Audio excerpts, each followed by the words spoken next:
So it is okay if you recover the last full backup and the latest differential backup. So if you lose your data at 10 o'clock, for every 3 hours you have a differential.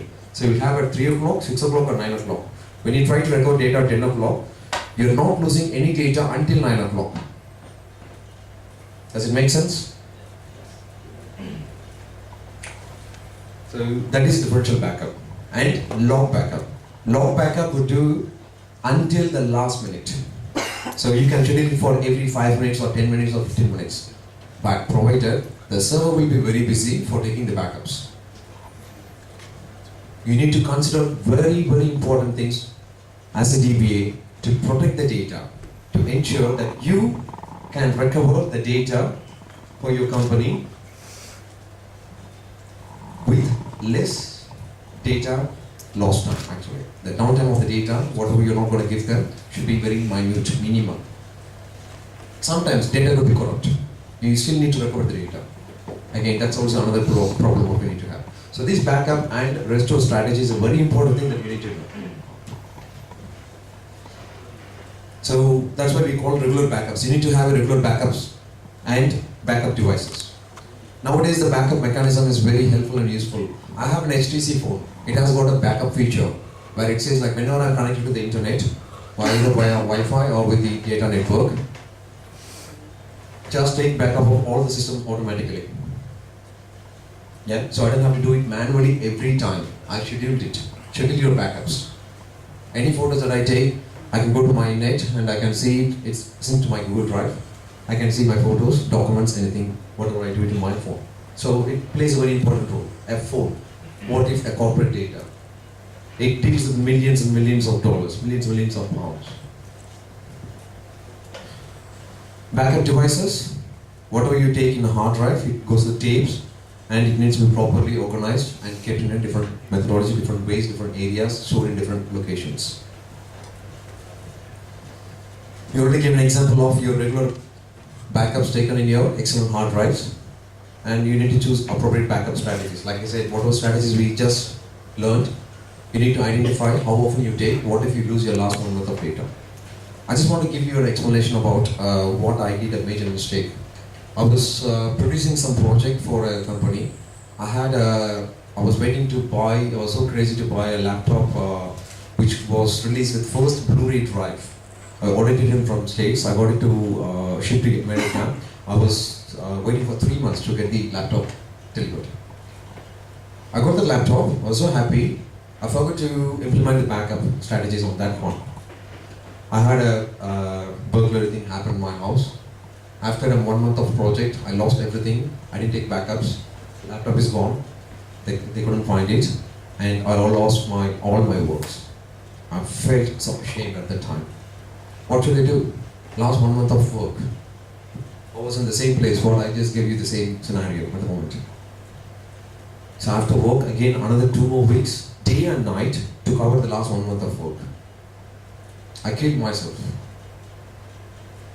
But what is the use? What did you get in that? You lost 2 more weeks. You lost your health. Plenty of things. So it's just not to do with your backups on your local things. Make sure that you take backups to the cloud or any external hard drives. Have 2 or 3 mediums. Put it in a DVD, rewritable DVDs, external hard drives, tape it into different locations. If it is very important, very program, like very project, or what you're trying to deliver for customers or college or your projects, anything. Just think about it. It will help not only as a DBA, but also for your regular day-to-day work. So, appropriate backup media, like I said, that's been delivered. And retention policy, how often you would use it. Retention policy also talks about, you have taken a backup, but did you ever check that your backup would work? How many of you tried it? You're taking backup every month. How often you try that your backup would work? What if suddenly your CD got corrupted? What if suddenly your external hard drive got corrupted? You can never imagine with IT world, anything can happen, right? So you need to ensure that you need to have a retention policy to check the backups. We won't do it. It's very fast. Life is very fast. You just move on with the next projects, next level of things. You want to keep going. I'll just quickly show you in SQL Server Management Studio how to do a quick backup in a GUI format.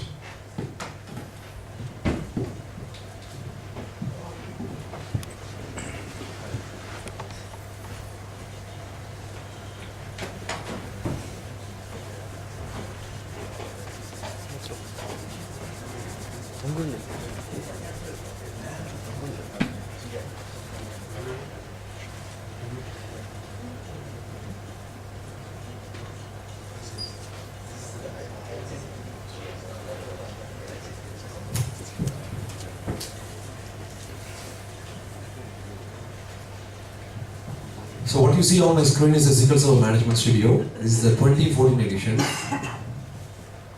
This has got full features with Enterprise Edition. It's an Enterprise Evaluation Edition. You can see there are many folders organized. Under databases, you can see system databases, snapshots, folders, and then you see the databases. Anything that you see in that format, the database logo, so that's one single database. Under system database, you would find 4 databases. How many of you know about system databases? Okay, when you learn about actual DBA course at proper training, you would know what a database is, what are the types of databases we have, what is it used for. Okay, so we're not covering that one, but we'll try to cover the topics, what we are trying to see on the backup side. Here you can see I was mentioning about the AdventureWorks database. That's the OLTP version. DW is the data modeling version. I'll just quickly take you through on what is available in that database and how is it organized. What I'm trying to do is I'm just trying to expand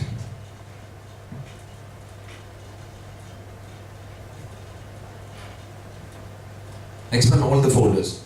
Under AdventureWorks 2012 database and tables view, I can see database log and many things. I'm going to say person.address.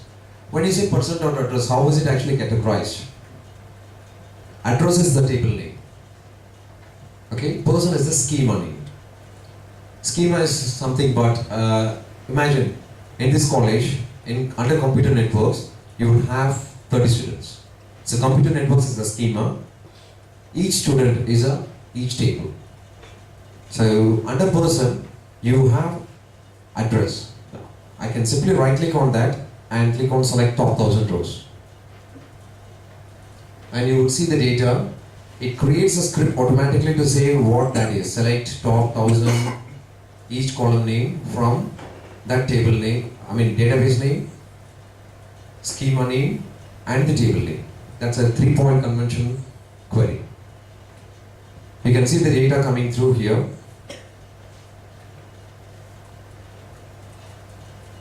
How many of you use this management studio?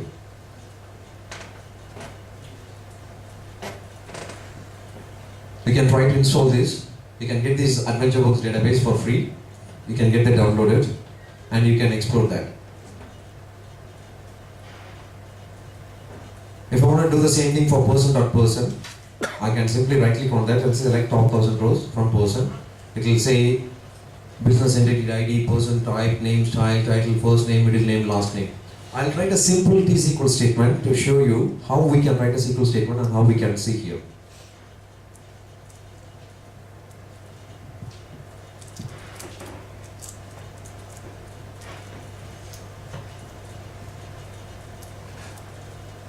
I'm going to merge first name, middle name and last name.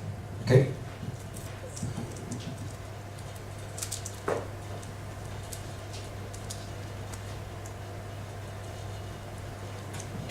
When I'm trying to select a column name, it displays something that's called IntelliSense. So it automatically selects the column name based on what you type.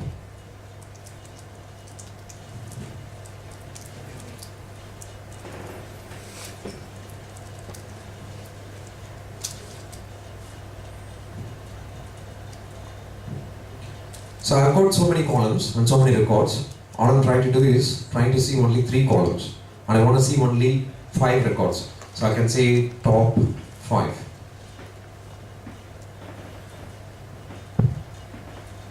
And there's an execute button on the top, or you can press F5 on your keyboard. So I'm seeing only top 5, first name, middle name and last name. I'm just trying to merge it now.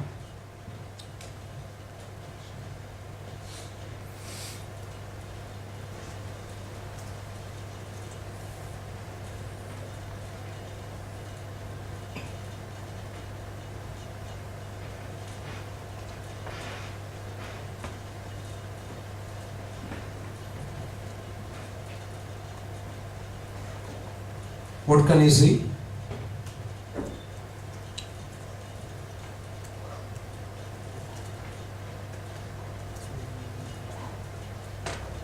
It's a poor written T-SQL. So all I have done is merge 3 columns into one single column to make it as a full name. How do I further do a proper T-SQL to display the name properly? So I've said first name plus middle name plus last name. So I can say single quotes, I'm going to give a space, then another plus.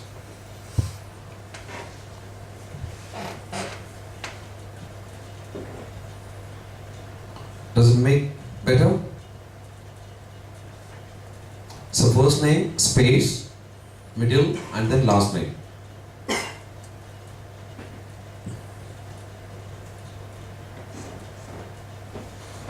You can see the column name, it says no column name.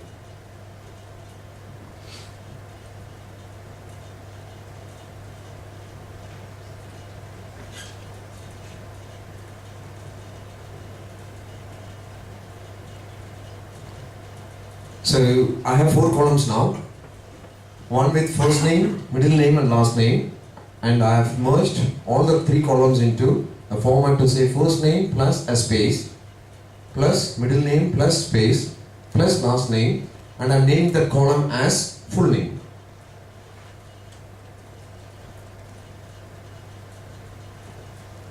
Okay, a simple concatenation.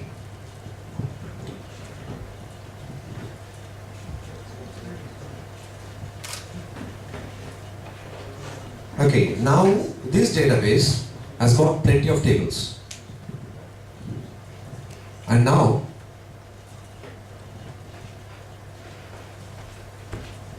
we want to take a backup of all of these tables.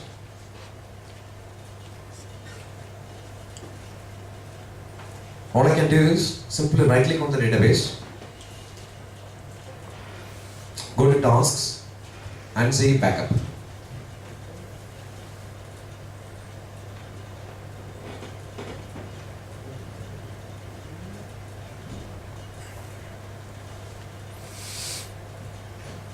So we still have an option of choosing the database here, and then backup type, either it is full or differential, and then to what location I should take.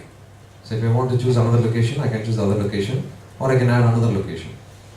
Media options, append to existing backup set or overwrite, and readability, verify backup when finished.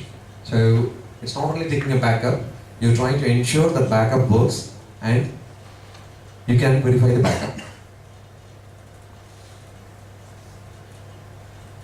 Backup options, you're trying to name the backups, and backup set will expire after how many days. In that particular folder, when you have this number of days set out, it will expire the backups. Now, I've set out some few things in a graphical user interface format. You don't have to figure about how to do the same thing in T-SQL way. To the top you can see there is a script button. Simply click on that. You can see there is something happened in the background. So I'm going to say cancel. So you got that script here automatically.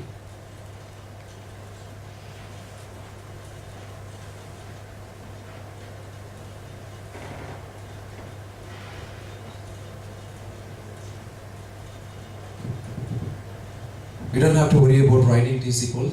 Most of them are auto-generated. You can auto-generate the scripts from your GUI itself. So these are, you can quickly take a backup of your database. You need to further know about Management Studio, writing basic SQL queries, Only then you would better understand the databases, tables, relations, and how you can really move forward with that.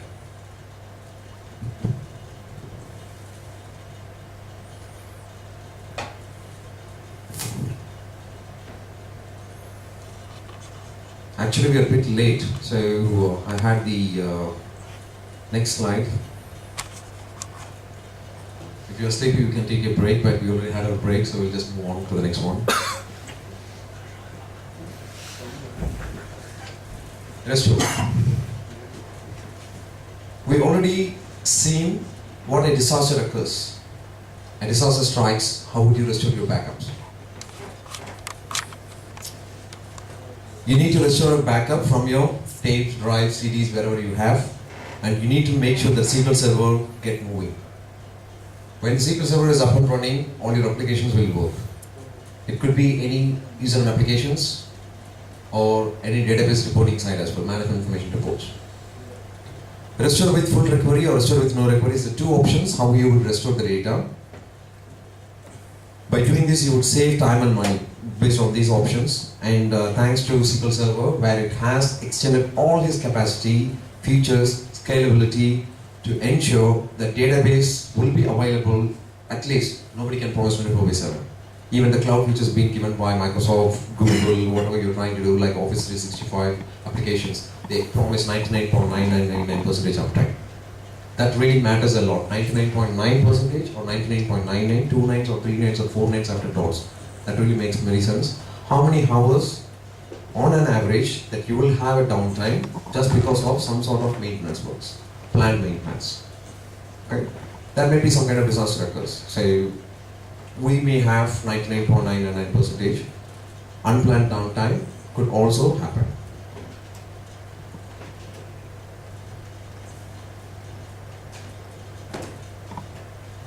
In terms of data security, you have got a very big database now in your corporate environment. How would you secure the data? Will you allow anyone to read the data? Why? Sorry? Personal. Privacy. Yeah, because of privacy. There could be 5 different departments.